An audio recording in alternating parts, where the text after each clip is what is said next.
As an agency owner, you have 1,000,001 things that you're doing on a daily basis, and a lot of them are probably not in your zone of genius. And one of those things could be money. And so we have invited on Chris, who is a CPA and owns his own agency specializing in outsourced CFO services for agencies. So Chris specializes in accounting for marketing agencies just like you, and he's going to walk you through his process of helping agencies have more money, more cash flow, and a really strategic accounting system. So if you don't know what that is, I didn't either, and we're gonna get really into those details in this episode. I know that after you listen, you will leave with some really good nuggets in terms of how to set up your agency for success. Even if you learn one thing, this is going to be super valuable. So I can't wait for you to meet Chris. He's super awesome, very knowledgeable, and I know that you're going to get lots out of it. So let's get into today's episode of the Happy Clients Podcast. Today's podcast is brought to you by CAM School, or Client Account Management School, brought to you by Dot & Company. So a number of years ago, we put our brains together of how do we train our own team to become premium account managers. So we figured, how can we dump all of our brains into a training program that makes sense, is actionable, and that anybody can use it.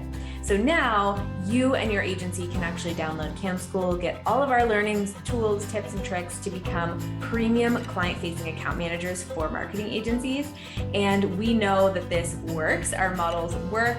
We've trained all of our own team using CAM School, and now tons of different agencies as well. So head over to thecamschool.com to get access for yourself today. Welcome to the Happy Clients Podcast, brought to you by Dot & Company. Whether you're a virtual assistant, an agency owner, or a client-facing account manager, we all deal with clients. Lucky for you, client management is what we do best. Now, let's dig in, chat CAM life, and have some fun along the way. Cheers to Happy Clients. Chris, thank you so much for coming on the Happy Clients Podcast. We're Absolutely. Thanks for having me. Yeah, we're excited to talk all things money and cash flow and profitability for agencies today. Before we jump in, maybe Chris, if you could just give our audience a little glimpse into who you are and how you created your own firm specifically for agencies, that would be wonderful. Sure, and I appreciate that. So who I am, I own and operate a CPA firm based out of Hilton Head, South Carolina. The firm name is my own name, so not terribly creative, but our tagline is Better Way CPA.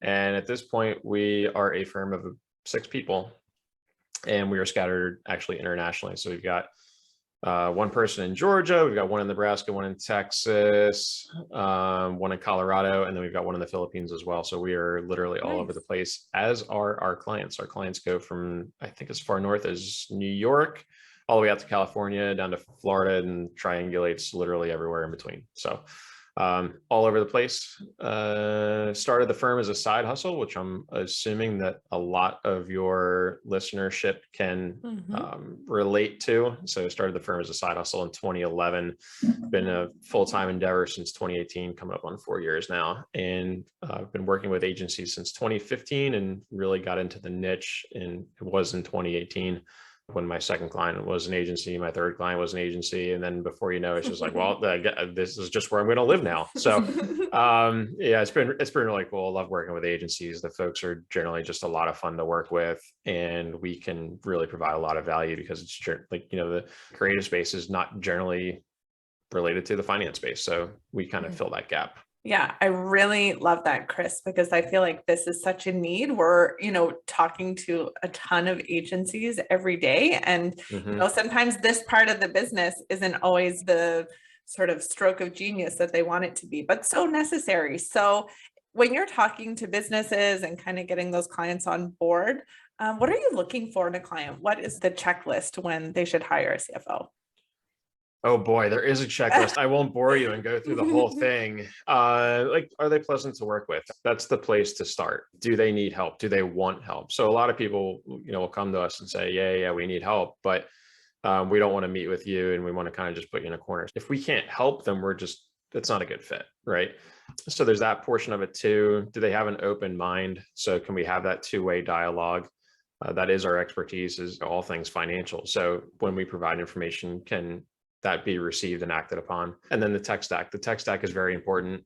The banking institutions, believe it or not, are very important as well. So is a client willing to play inside of our tech stack, because our tech stack allows us to deliver the services the way that we want to deliver them and on the cadence that we feel like we need to deliver them. So that's very important as well. But it really just starts with, is it somebody who's going to be great to work with and somebody who can benefit from our help and who really wants our help? And maybe you could just even tell us a little bit about those systems and what you're doing on the tech side. Of course, you don't have to give away all your secrets, Chris, but what does that look like for agency owners and for people working with you? Yeah, so I love that question. I appreciate you asking. We are a 1GL company. So what GL means is general ledger, and normal non-accountant speak. What that basically means is something like a QuickBooks or a Xero or a FreshBooks. So we are a 1GL company and we use QuickBooks for all of our clients. The reason why we use QuickBooks is because it's the most widely adopted GL software that's out there, and it's got the best ecosystem. So when we're talking about ecosystem, what we're really talking about is data connectivity, making sure that we can take data from various parts of your business and your agency and connect those in order to get further insights out of that data than what it would be as a standalone. Okay, so that's the GL side. On the payroll side, we look at Gusto. They've been a great partner for us, and one of the only, I will say, payroll companies where we haven't had issues with, knock on wood. So Gusto is great. Google Data Studio, that's the way that we deliver financials and the way that we do our dashboards. So obviously somebody who's got access or who is willing to have access to a Google product, that helps. We're looking at time tracking, which is maybe, I don't know, a third to a half of our clients. Harvest would be nice. Best in class there. And then on the project management side, we're a little bit more agnostic than on the accounting side. So ClickUp is good, Asana is good, we're an Asana partner, somewhere in that realm. But the most important piece for us is being able to get data out of the project management platform. So what we really look for is, does it connect to Zapier? Does it connect to Integromat, which is now Make? Can we connect it to our ETL tool, which is an extract, transform, load tool, which takes that data and puts it into a database so that we can then access it from Google Data Studio to build your dashboard. That's the basic tech stack that we're looking at. Cool. So when you're talking about project management software, because we geek out over this, let's say someone's using Asana. What are some of the things that you're pulling from Asana to track when it comes to accounting? Right. So we're looking at turnaround times, or we're looking at the number of open items that there are. It really, when we're looking at project management data, we're looking at capacity planning, making sure that, yeah, that's really what we're looking at. We want to make sure that you've got the right people in the right seats and the right number of people. We want to be able to flag those problems before they actually become problems. Okay, cool. And so I know something that you talk a lot about is having an accounting system. So is that kind of what you were just describing, or like, what is an accounting system? An accounting system is going to pertain to all things financials. The general ledger is the biggest part of that. So classifying transactions and putting them into buckets so that we can then turn them into financial statements, essentially. Income statement, balance sheet, cash flow statement. Those are your basic financial statements. Having a system where you can take transaction level data and then turning it into statements. So that's the first part. The second part is going to be invoicing, some way to collect payments from a client. Another piece is going to be AP. So a way to pay contractors, vendors, that sort of thing. And then I would also actually lump the financial institution there as well.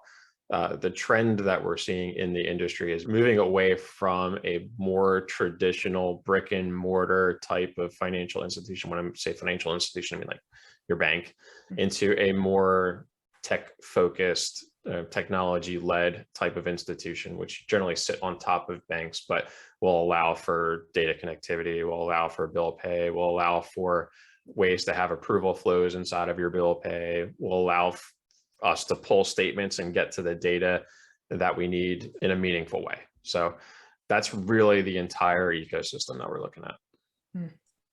I know for a lot of us, our brains are just like, yeah, I was just going to say that. I was like, you're so smart, Chris. Like, you have such a great sort of, I guess, even process to it all, which is why, you've been doing this for so many years. Now let's get into the juicy bits.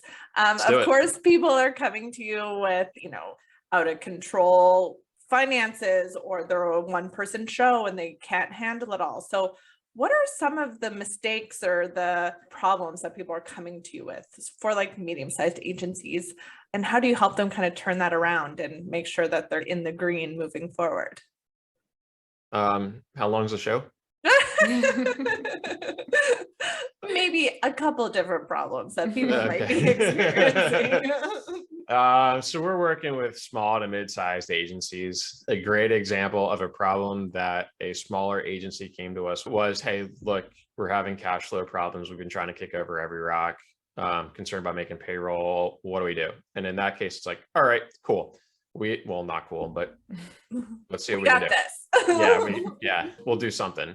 So set up a meeting the next day, and we went through like almost a dozen different strategies. Like, here is what we can do to make sure that we are going to hit payroll. And because it's a short-term problem, if it's a long-term problem where this is going to be an issue every single payroll, that's a different conversation, obviously. Right. So like, just sit down and strategize. And at that point, it's almost like a brainstorming session. Like, these are the things that we can do to make sure that we hit payroll. So those are shorter term problems. Things that we hear all the time are, I don't understand what my profitability is, or I don't have the ability to even get to what my profitability is because I either don't have appropriate systems. Occasionally we'll have multi-million-dollar agencies and they come to us and it's the owner who's been doing the bookkeeping for the last 5 years. And they're not trained accountants, and that's totally cool. You try to DIY it. That's, gave it the old college try. That's cool. But we need a more fully baked system where we know for certain that we have accurate financials, because if we're making decisions based on financials that are inaccurate, then like, what are we doing here? That sort of thing. So just understanding the P&L. One of the most common problems that we see, or mistakes that we see, is we look at the P&L, but we don't get beyond that. And what I mean is reviewing the balance sheet. The balance sheet is super, super important. You can make a strong argument that it's more important than the P&L, because what I say is the bodies get buried on the balance sheet. If there are problems, you're going to find them on the balance sheet. At the end of the day, accounting really is just an algebra problem. So if one piece of the financials doesn't make sense, you can find the answer on the other piece, right? So if you've got a problem on the P&L because of poor accounting processes, you're going to discover it on the balance sheet probably. So not even getting past the income statement, that's one of the most common problems that we see. Not reviewing or understanding the cash flow statement, that's another big one. Not forecasting, not budgeting, basically just not having a complete process, and or not just having the experience or the skill set to be able to understand what it is that you're looking at. If I had to put it into high level buckets, that's most commonly what we see. Yeah. I like how you're looking at it very analytically. And I think for most agency owners, they go into agency life because they're really creative or they're really good at certain things and they're more of an emotional person, versus you're coming at it like very analytical. Like, you don't need to think of these things in a very emotional way. You need to come to me and say, like, let's just look at these numbers and let's figure it out. And I think that stops a lot of people from even diving into their numbers because they get too emotional or wrapped up in it. And I like how you're just like, it's fine, it's just numbers, let's figure it out, which I think most agencies need partners like you. Yeah, and I appreciate that. It's not the boogeyman, and it's not this like mystical process or whatever either. So where we can really help is when we sit down and we just kind of break down those barriers. Like, this is what it is. It is what it is, but this is where we're trying to get to, and here's how we go from here to there. And it's really no more complicated than that. It's just putting that financial plan in place. But in order to be able to put that plan in place, you've got to have good numbers to start with. You've got to actually know where your jumping off point is, and you've got to know where your ending point is. And then we can help to fill in those gaps in the middle. Love that. So I want to talk a little bit about pricing structures for agencies, because I know this is a big one. And there's like a million ways that you can obviously run an agency and charge your clients and things like that. But where do you see the difference between recurring revenue versus, let's say, project-based? Where do you see the differences? What do you recommend for most agencies, or is it kind of a case-by-case basis? That's such a good question. So let's start with what I really, really like. What I really, really like are subscription-based models that are built on value-based pricing. In other words, value that you're actually driving to the client and then charging for that, and then doing it in a way that's recurring. The reason why I like that, number one, because you're now capturing the value that you're driving to the client, which is a good thing. The client gets value, you should get value too. And then it's recurring. So when we're talking about planning for cash flow, when we're talking about hiring, when we're talking about forecasting profitability, just having some sort of predictability about the agency, then having that recurring model on a subscription basis is a good thing. Plus, a true subscription basis allows you to be most helpful without worrying about things that, depending on how you structure it, of course, worrying about things that are out of scope or charging for that 10th of an hour or whatever it is. And the reason being is because the subscription model really puts you in alignment with the client. So the way that I kind of think about this, you've got a Netflix subscription. You can watch Apocalypse Now every single night if you really want to. I wouldn't recommend it, but you could. Right? There's a ton of other movies that you could watch. It should be the same thing with a subscription-based service where you will do whatever it takes to be helpful for that client, and you don't necessarily worry about that client being quote unquote profitable. You're worrying about your entire portfolio of clients being profitable. Mm-hmm. So that's really what I love. On the absolute opposite end of the scale would be project-based revenue, because it's very, very difficult. Number one, you don't know when it's coming in. You don't know when it's going to get paid. It makes it very difficult to predict things. When you're solely project-based, it means that you need to have higher cash reserves, because you don't know when that next project is coming in, because you don't know when you're necessarily going to get paid on that project. It comes with a lot of difficulty. There's less predictability about it. And then in the middle would be your fixed prices, retainer type engagements would fall somewhere in the middle there. Mm-hmm. Yeah. And I think I was thinking that too, Taylor, just like with agencies, we know they move quickly sometimes, lose clients quickly or get clients quickly. So like even that turnover must be maybe exciting in the accounting world, or something that you definitely have to roll with for sure. So I definitely can see your specific sort of niche, as our American friends say. We say niche, but definitely a need for this niche. And seeing how like you actually have the structure, have the tools to kind of pivot with those agencies based on that spectrum, which I think is super valuable, because Taylor and I know, all of our client account managers know that agencies can move quickly, probably on both sides of that spectrum for sure. Yeah, for sure. I mean, we can live anywhere on that spectrum. It's just, you need to understand where you are and how that's going to impact the rest of your business and what you then need to plan for. Exactly. So when agencies are thriving, growing, scaling, making, tons of money and are looking to grow, when does it make sense to kind of introduce a CPA, someone like yourself, Chris, or a team member? When does that make sense inside a business to kind of have those, I guess, conversations about working with someone like you? Good question. It makes sense to have a good accountant from day one. Much Felt like you were going to say that. Day one for sure. Yeah. Well, yeah. Same thing with a good lawyer too, by the way, because if you get started on the wrong foot, now you're going to have to play catch up at some point in the future, and it's probably not going to be fun. So just having somebody to sit there with you and say, I've done this before with other people, other clients. These are the things that you need to be thinking about. Here is the roadmap. Here are the 10 things that you need to do before you even start in business, and then get started on the right foot. So having a good accountant, a good attorney, day one for sure. Now, as far as having an ongoing relationship where you have somebody who is that fractional CFO, our fees are what our fees are. Trying to find accountants right now is just about impossible. Like it is oh yeah. Like COVID times, or just so these times?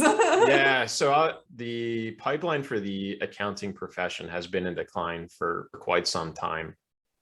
So that's part of it. COVID exacerbated everybody's problems. So from a COVID perspective, in a vacuum, it's had the same effect on the accounting profession that it's had on every other profession. Yeah, exactly. When you layer on the pipeline being difficult to that, and then also like, honestly, our profession's pretty old. I think there was some stat out there where it's like 75% of CPAs are retirement age, just a function of population and baby boomers and just how that has worked over the past, 6 or 7 decades.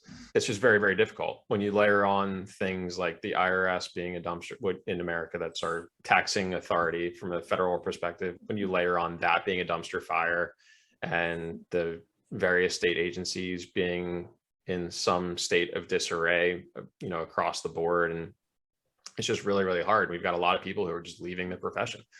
Like a month ago, 6 weeks ago at this point, I posted 2 jobs same day. One was for a virtual CFO, one was for a tax person. The tax person job, that is still open. I've gotten very few resumes. And in 6 weeks, I've gotten maybe 20 resumes, none of which are really truly qualified.